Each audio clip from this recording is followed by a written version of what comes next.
It's another early start. We left on the bus about 4 a.m. for the long drive to Abu Simbel, which is located about 280 kilometres or roughly 3 hours from Aswan.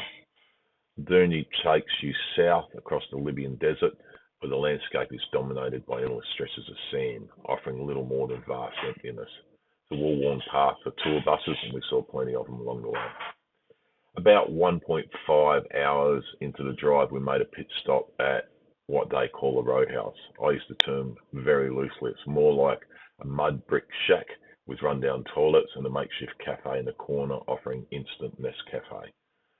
When several buses arrive at once, the queue for the women's restroom can easily stretch between 50 and 70 people.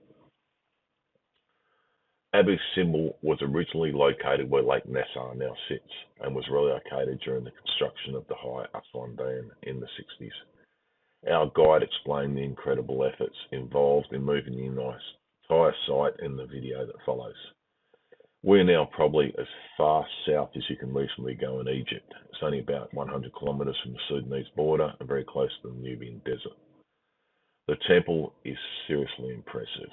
The sheer scale of the construction and the effort it took to first build it and then relocate it is mind-boggling. As for the crowds, well, not so impressive. It was a bit overwhelming, but it was still worth the visit. The great temple of Ram and the small temple of Queen Nefertari over there. So as we said before, Ramses II, or Ramesses the Great as we call him, he's the son of Seti I, who raised him as a general since he was 12. His war expedition against the Nubians, that he came back with victory.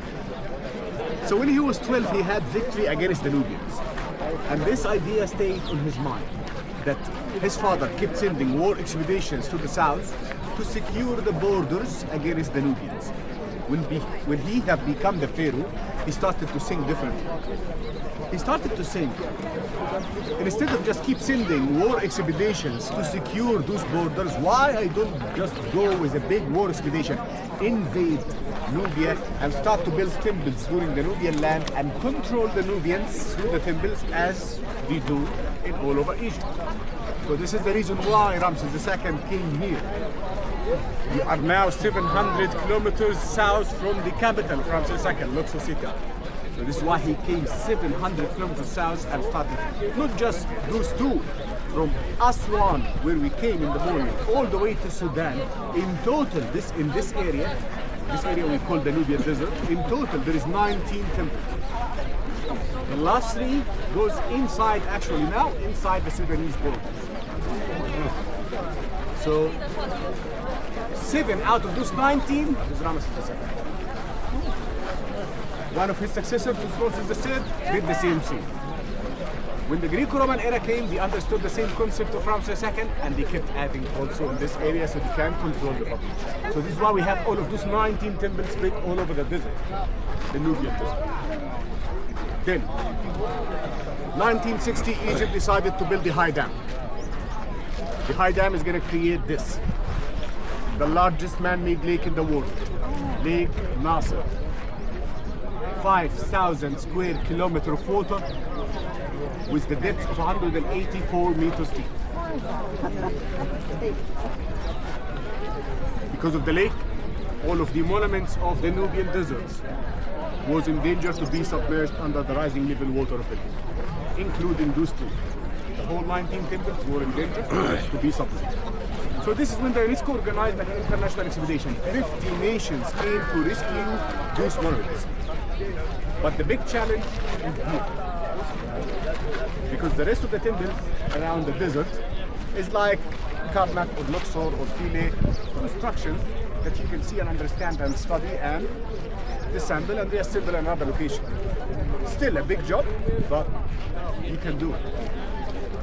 But those two are rock-cut temples. Those two are two mountains of sandstones that have been carved into what you see now. So this is originally one single piece of sandstone that have been carved into these four huge seated statues over 20 meters high, and then we carve the mountains from the inside into colonnade halls and shrines and megacities. How are you going to move a mountain that needed to be higher, 100 meters higher than the original location at least, and to be pushed away from the shore not less than 60 meters to be safe from the flood? So many countries came with different plans. One of them was by Germany, is to keep them at the original location and build round dams to surround them. It was doable, but the wall of the dam was going to be over 100 meters high. So the UNESCO also started to think, what if in the future anything happened to the wall, it's going to be impossible to rescue the monuments. So they kept trying and thinking until they decided that the only way to do it is to cut and extract those monuments from the original location and reconstruct them again. So let us take it like that. In order to eat an orange, what you do first? Peel it. So you need to be in the mountain first to see the timber. Because now you don't see the timber, you just see the facade. From the inside you don't see it. So you brought a thick layer of sand and covered the facade of the temple, and they started to cut the outer layer of the mountain in order to view the temple, to understand the construction. From the outside, they used like electric wires and hand and electric saws and things like that. But after they finished, and now came the time to start to extract the temple itself, it had to be done with hand saws to minimize the damage. So they couldn't use electric machines to cut these statues and to cut the timber from the inside. It had to be cut with hand saws. Can you imagine? Look at this statue. Let's give an example. The face of this statue had to be amputated into 3 layers. Can you imagine doing this by hand saws? And the clock was ticking, because while we were working on extracting this, there was another group working on building a barrier to the front of the monuments, because the level of the water was already rising. So there was people pushing sand and making a barrier to the front and raising the barrier day by day, the level of it, because the water was rising up day by day. So this was a challenge. 4 years, it took them 4 years to finish this job, to extract both and reconstruct them again. So what they did is that they came here and they built a concrete dome that simulates the mountain, and then they fit the temple from the inside, and then they use the sandstones that they built from the original mountain to cover the concrete again from the outside. So a great job that was done 3,500 years ago when the ancient Egyptians carved those, and another great job that was done in the 60s when the world came together to rescue in the same location. So Ramesses II built this temple, the great one. It was built and dedicated for Ramesses II and another 3 gods. So Ramesses II is a god inside this temple. Amun-Ra, Ra-Hor-Akhti, and Betah. Betah is one of the gods of creation from the underworld.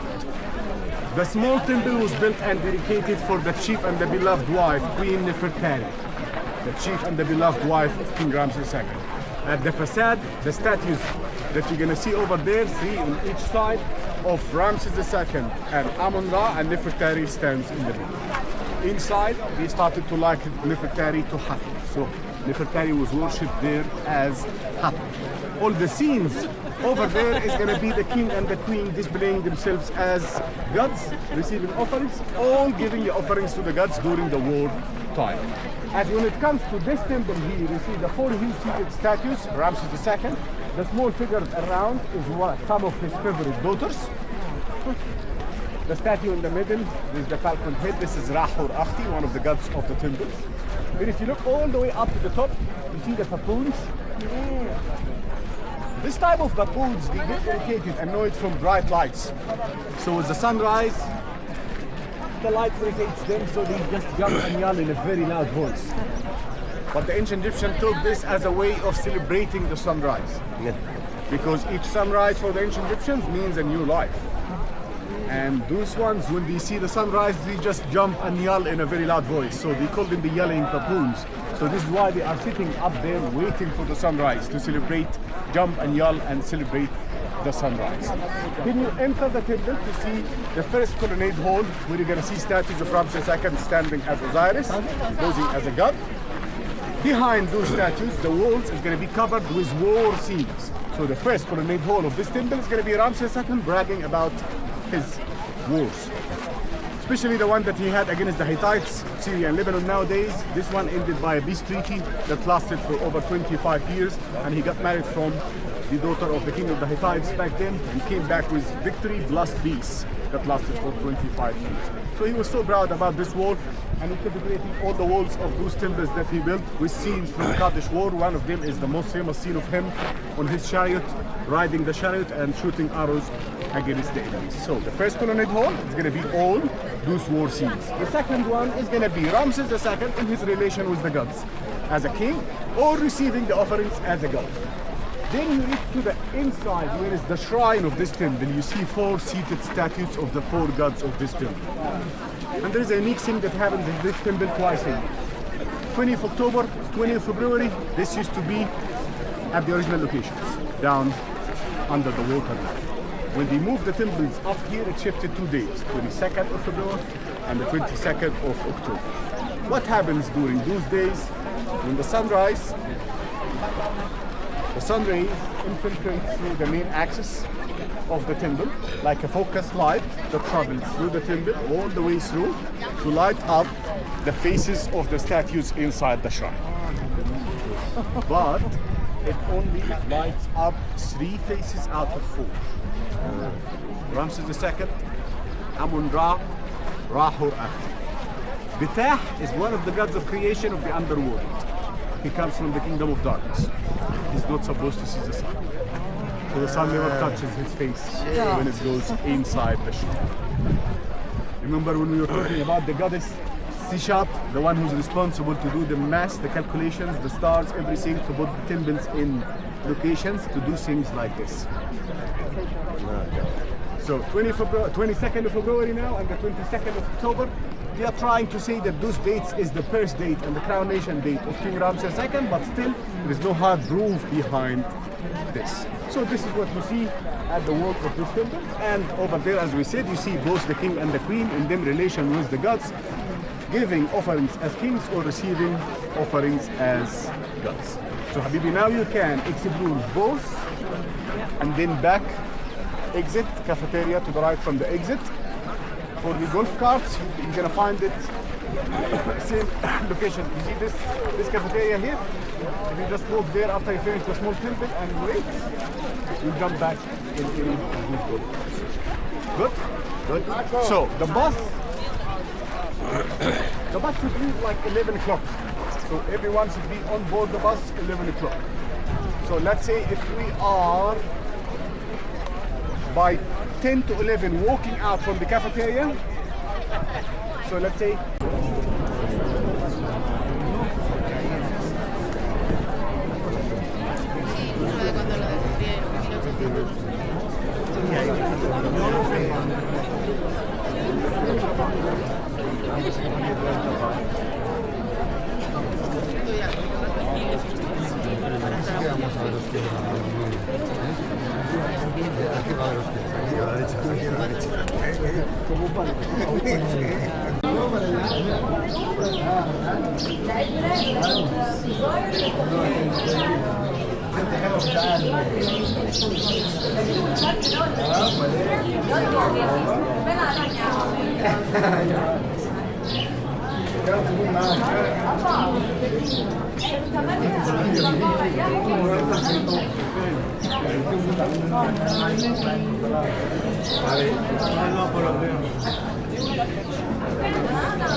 Some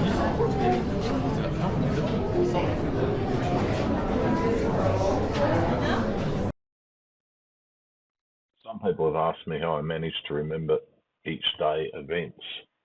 I use an app called Find Penguins. Yeah, it's a funny name, but it's an excellent travel tracker and blog tool to document your journey. It's great for looking back and recalling exactly what happened on any given day. My only complaint is the photo upload limit of 20 photos per footprint, an app's term for a blog post. To work around this, I create multiple footprints for a single location, i.e. Abu Simbel Part 1, 2 and 3 and so on.